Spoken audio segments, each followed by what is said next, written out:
فٹس کے معزز ناظرین السلام علیکم۔ ایک نئی ویڈیو میں خوش آمدید۔ 5 بڑی طاقتوں کے سربراہان مملکت پاکستان آنے کو تیار۔ عمران خان نے پاکستان کی تاریخ بدل دی۔ سعودی عرب متحدہ عرب امارات کے انتقام بار نے پاکستان کی قسمت کھول دی۔ اب پاکستان کو کوئی سپر پاور بننے سے نہیں روک سکتا۔ ہزاروں سال پہلے کی گئی پیشگوئی سچ ثابت ہونے کا وقت آ گیا۔ دنیا کے فیصلے اسلام آباد میں ہوں گے۔ عربوں کا زوال شروع، عجم سے مسلمانوں کے عروج کا سورج طلوع ہونے کے قریب۔ ویڈیو کے آخر میں بتائیں گے کہ دنیا کس طرح 2 بڑے بلاکس میں تبدیل ہونے والی ہے اور ایک بلاک کی قیادت کیسے پاکستان کے ہاتھ میں آئی ہے۔ عالمی جریدے کی خبر نے بھارت کو خبردار کر دیا۔ ناظرین اکرام، ویڈیو کا آغاز کرنے سے قبل نئے آنے والے دوستوں سے گزارش ہے کہ وہ ہمارے یوٹیوب چینل کو سبسکرائب کر لیں۔ ناظرین، پاکستان کی آزادانہ خارجہ پالیسی، سعودی وحد شہزادہ محمد بن سلمان کی بڑی غلطی۔ دنیا کی 5 بڑی طاقتوں نے پاکستان کا ہاتھ تھام لیا، پاکستان کے لیے نئی راہیں کھول دی، جن کا ذکر آگے چل کر کریں گے۔ پہلے تو یہ جان لیں کہ پاکستان اور ترکی کے درمیان ایک انتہائی اہم جوہری معاہدہ طے پا گیا اور ایسا تاریخ میں پہلی بار ہوا ہے۔ ولی عہد شہزادہ محمد بن سلمان کو بھارت کے ساتھ تعلقات بنانے کی بڑی سزا دے دی گئی۔ اس پر سعودی عرب کا رد عمل کیا ہوگا، کیونکہ وہ اپنے سارے پتے شو آف کر چکا ہے۔ ناظرین، پاکستان اور سعودی عرب کے تعلقات کافی پرانے اور پیچیدہ ہیں، لیکن حالیہ دنوں میں سعودی عرب کی پالیسیز میں پاکستان کو مسلسل نظر انداز کیا گیا ہے اور پاکستان کے ساتھ ایسی پالیسیز اپنائی گئی ہیں جس سے پاکستان کو پیغام دیا گیا کہ آپ کی ہمارے لیے کوئی اہمیت نہیں ہے۔ سعودی عرب نے پاکستان کو یمن میں اپنی فوج بھیجنے کا کہا، مگر پاکستان نے انکار کر دیا، جس پر سعودی عرب کو بہت غصہ آیا اور سعودی عرب نے اپنے غصے کا اظہار مختلف طریقوں سے کیا۔ پہلا طریقہ یہ تھا کہ سعودی عرب نے پاکستان کو دیے ہوئے $3 ارب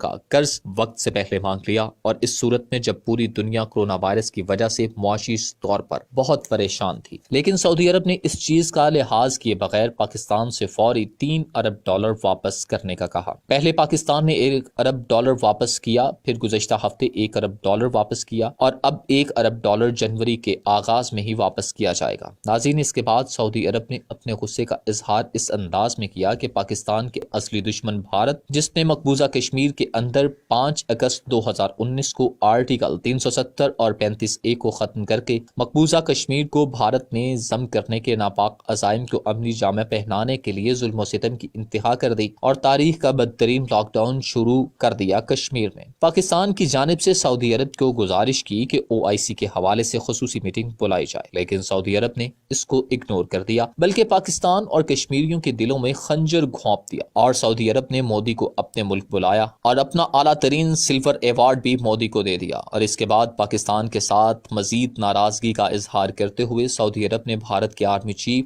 جنرل MM نروانے کو خصوصی دورے پر مدعو کیا اور ان کے درمیان اہم معاہدے بھی ہوئے۔ ناظرین، سعودی عرب صرف یہیں پر نہیں رکا، بلکہ اس نے پاکستان کے ساتھ تجارتی تعلقات کو بھی محدود کر دیا، لیکن پہلی دفعہ پاکستان نے کوئی چون چرا نہیں کی، پاکستان نے کوئی زیادہ احتجاج نہیں کیا، بلکہ پاکستان خاموشی سے سعودی پالیسیز کو دیکھتا رہا اور اس کے لیے کاؤنٹر اٹیک تیار کرتا رہا۔ سعودی عرب کی جانب سے یمن جنگ کوئی بہت بڑا مسئلہ نہیں تھا، سب سے بڑا مسئلہ آل سعود کے لیے یہ چیلنج تھا کہ پاکستان کو اسرائیل کو تسلیم کرنے پر مجبور کرے، کیونکہ سعودی عرب محمد بن سلمان کو بڑا اہم ٹاسک دیا گیا تھا کہ عرب ممالک کے ساتھ ساتھ پاکستان، جو کہ اسلامی دنیا کا واحد ایٹمی طاقت ہے، اس کو اسرائیل کو تسلیم کرنے پر مجبور کیا جائے۔ سعودی عرب نے پاکستان پر ہر طرح کا دباؤ بڑھایا، لیکن پاکستان اس کے دباؤ میں آئے بغیر واضح طور پر اپنے اصلی موقف کو دہرایا کہ پاکستان کسی صورت اسرائیل کو قبول نہیں کرے گا۔ ناظرین، اب جبکہ پاکستان نے سعودی عرب کا قرض واپس کر دیا ہے، اب $1 ارب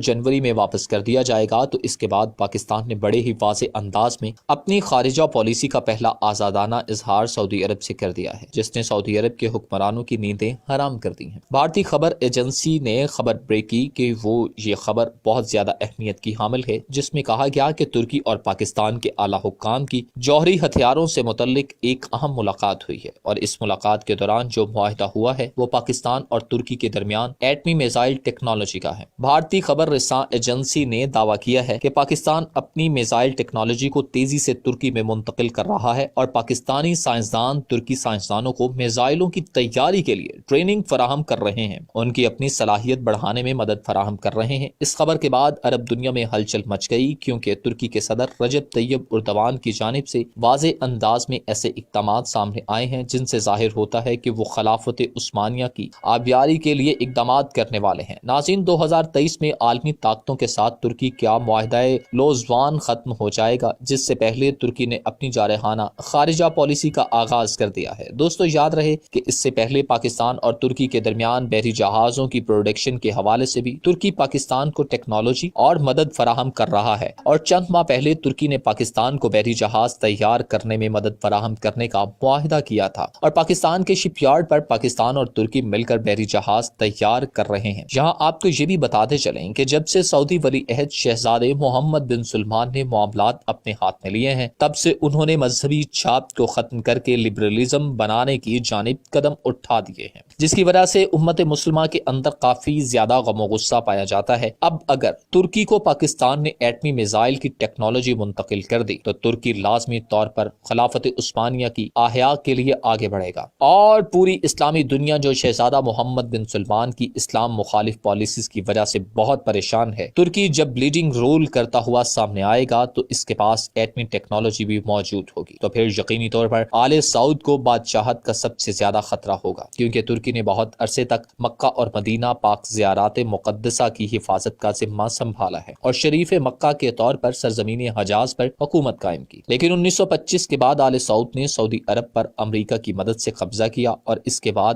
ابھی تک آل سعود اس مقدس سرزمین کی حکمرانی کر رہی ہے۔ ناظرین، شہزادہ محمد بن سلمان فروری میں پاکستان کا خفیہ دورہ کر سکتے ہیں۔ اس دورے کے اندر ان معاملات کو بھی ڈسکس کیا جائے گا کہ پاکستان ترکی کو ایٹمی ٹیکنالوجی فراہم نہ کرے۔ بھارتی ذرائع ابلاغ کے مطابق جب طیب اردوان نے ذاتی طور پر پاکستان کے army chief general Qamar Javed Bajwa سے جوہری ہتھیاروں کی ٹیکنالوجی کے حوالے سے اشتراک کے لیے درخواست کی تھی، جس کے بارے میں پاکستان نے مبینہ طور پر اتفاق کیا ہے، اور یہ اجلاس اس ٹیکنالوجی کو منتقل کرنے کے طریقہ کار اور پہلوؤں پر تبادلہ خیال کرنے کے لیے منعقد کیا گیا ہے۔ دوستو، اخبار کا مزید کہنا ہے کہ پاکستان اور ترکی کے اعلیٰ حکام کے درمیان جو ملاقات ہوئی، اس میں ترکی کے نام سے جرنیلوں اور بیوروکریٹس سے بھی ملاقات کی گئی، جو دیگر میزائل اور فضائی ٹیکنالوجی سے متعلق اہم نام ہیں۔ ایسے لوگوں کی فہرست سے ترک ڈیفنس انڈسٹری کے عوان صدر کے ہمراہ پروفیسر اسماعیل ڈیمر اور ترک جیمل کوتل بھی شامل ہیں۔ ناظرین، اس وقت اسلامی ممالک کا جو نیا بلاگ بنا ہے، اس میں پاکستان، ترکی اور ایران تینوں ممالک فوجی قوت کے لحاظ سے کافی زیادہ مضبوط ہیں، جس میں پاکستان پوری دنیا کی اسلامی ممالک کی واحد ایٹمی طاقت ہے، سب سے زیادہ مضبوط ہتھیار اور سب سے زیادہ ٹیکنالوجی رکھنے والی قوت ہے، جبکہ دوسری جانب ترکی ہے جو کہ معاشی طور پر بہت زیادہ مضبوط ہے اور اس کی بھی ایک مضبوط فوج ہے، لیکن تیسری جانب ایران ہے جو امریکہ کی پابندیوں کے باوجود اپنے ایٹمی ہتھیاروں کی تیاریوں میں لگا ہوا ہے۔ اس کے ساتھ ہی اس کے پاس تباہ کن میزائلوں کی ایک بڑی کھیپ موجود ہے۔ ایران بہت زیادہ آگے بڑھ چکا ہے، یہی وجہ ہے کہ ان تینوں ممالک کا اتحاد مغربی ممالک کے لیے بھی کافی تشویشناک ہے،